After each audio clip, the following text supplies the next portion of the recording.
Senhor nos fala, o profeta Oséias diz que é preciso saber segui-lo para reconhecer o Senhor. Ora, se nós não sabemos segui-lo, como vamos reconhecer os momentos de dificuldade? Como vamos perceber a voz do Senhor? Como vamos perceber qual caminho seguimos? Como vamos perceber por onde vamos caminhar? Se nós não sabemos o verdadeiro caminho que nos leva à verdade, que nos dá a vida, nós não conseguimos viver uma vida de santidade. É preciso conhecer o Senhor, e nós conhecemos, e nós estabelecemos uma grande intimidade com o Senhor, pela vida de oração e por uma vida de conversão, uma vida que ouve e coloca em prática, uma vida que ouve, entende e faz. Então, entendemos com a nossa mente e fazemos com o nosso coração. Compreendemos nosso chamado, compreendemos nossa missão aqui na terra, compreendemos qual o caminho de intimidade, e com o coração nós debruçamos diante da vontade do Senhor. Certo como a aurora é sua vinda, Ele virá até nós como as primeiras chuvas, como as chuvas tardias que regam o solo. O Senhor vem em nosso socorro. Precisamos compreender. E sem um caminho de conversão, nós não compreendemos.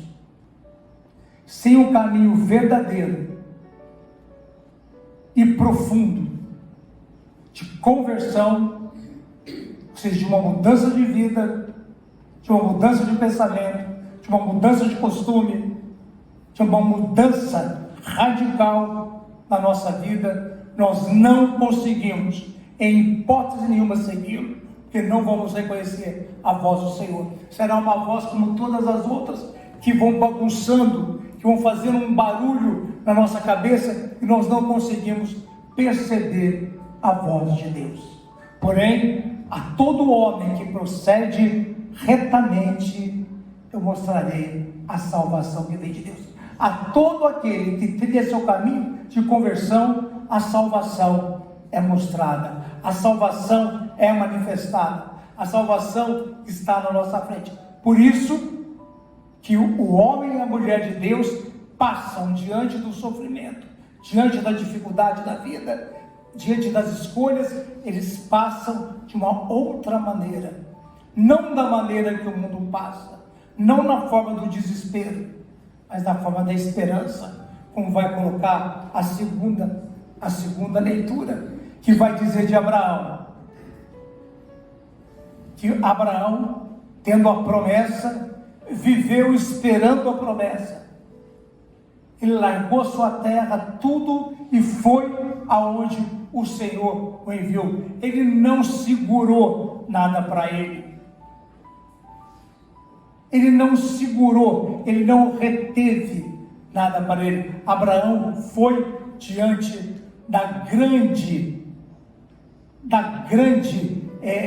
vamos colocar, do grande desafio, da grande missão que o Senhor lhe confiou. Às vezes, nós temos muita dificuldade de seguir adiante o que Deus pede para nós. Nos falta fé. A nossa fé é pouca, porque não conhecemos o Senhor, porque não conhecemos os seus caminhos, ou não conhecemos tudo que o Senhor fez e faz. Nós temos muita dificuldade. Abraão rezou esperança contra toda esperança. Ele teve esperança onde nada dizia para ter esperança.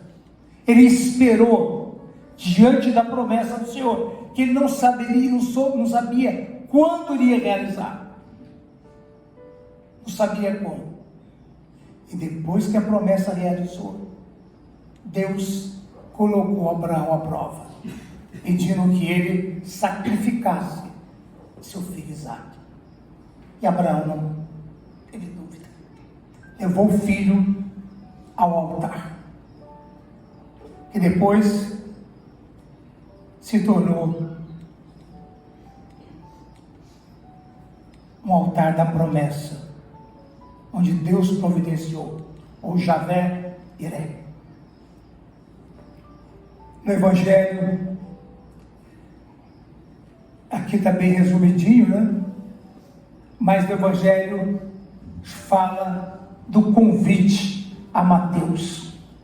Mateus larga tudo e segue Jesus. Eu tenho dificuldade de aceitar o Mateus que tem um filme, eu nem sei pronunciar o nome, um seriado, que parece um Mateus meio bobão, né? Ele está passando num mundo, está no outro, mas eu acho que não. Eu tenho dificuldade. Acho que Mateus era um homem determinado, tão determinado que soube seguir Jesus, largar tudo e seguir Jesus. E na própria história nós vamos ver que Mateus teve uma grande gratidão. Jesus o chamou, ele ainda celebrou na sua casa, agradecendo ao Senhor por tê-lo chamado. Como é a nossa história quando o Senhor nos chama? Veja bem, o Senhor nos chama a uma escolha, a uma vocação. Depois, constantemente, o Senhor nos convida à fidelidade a essa vocação. Constantemente o Senhor, como em Abraão, nos coloca à prova no nosso sim. Constantemente o Senhor apura, depura o nosso sim. Ele forja o nosso sim, para que seja um sim verdadeiro. Um sim tão verdadeiro que seja capaz de produzir no mundo uma revolução, a revolução do amor, a revolução da conversão, uma revolução de fé. Estamos vivendo um mundo atormentado pelo relativismo, por um relativismo tóxico, atormentado por relativismo onde o certo virou errado, o errado virou certo. Um mundo que tira a figura de Deus do centro e coloca a figura do homem. Onde o mundo retira o Criador do seu lugar e coloca a criatura. Ora, se nós não tivermos uma determinação diante de tudo aquilo que vem pela nossa vida, uma determinada aceitação do projeto de Deus, nós não vamos vencer até o final. E é por isso que muitos de nós vivemos atormentados pelas nossas necessidades físicas, psíquicas, espirituais, materiais, enfim, muitas necessidades. Deus nos dá, nós não damos nada a Deus. Deus é rápido, Deus é fiel, nós damos infidelidade. Deus dá um campo de 1000, na hora de devolvermos a Deus, não devolvemos 100, devolvemos 1. Somos incapazes de dar a parte de Deus com largueza de coração, como Abel fazia, irritou Caim. Abel dava a primícia, dava o melhor. Abel dava aquilo que o seu coração de fato queria dar para Deus, queria agradar a Deus, então Abel dava, talvez até mais. Caim, sovina,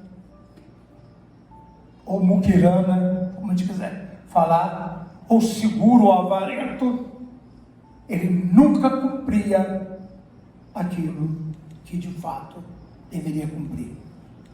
Tem hora que nós precisamos compreender isso. Se Deus nos dá 1 milhão, eu não devolvo 100 mil? Para que eu vou pedir de novo se eu não fui fiel a Deus?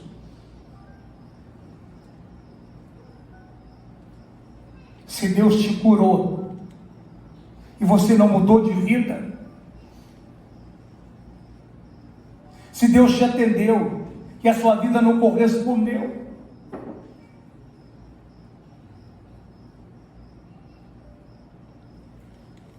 fiquemos com uma coisa bem certa: o Senhor não veio, como diz o Evangelho, para chamar os justos, os curados, os sãos. Não. Ele veio para chamar os injustos, nós; os doentes, nós; os pecadores, nós.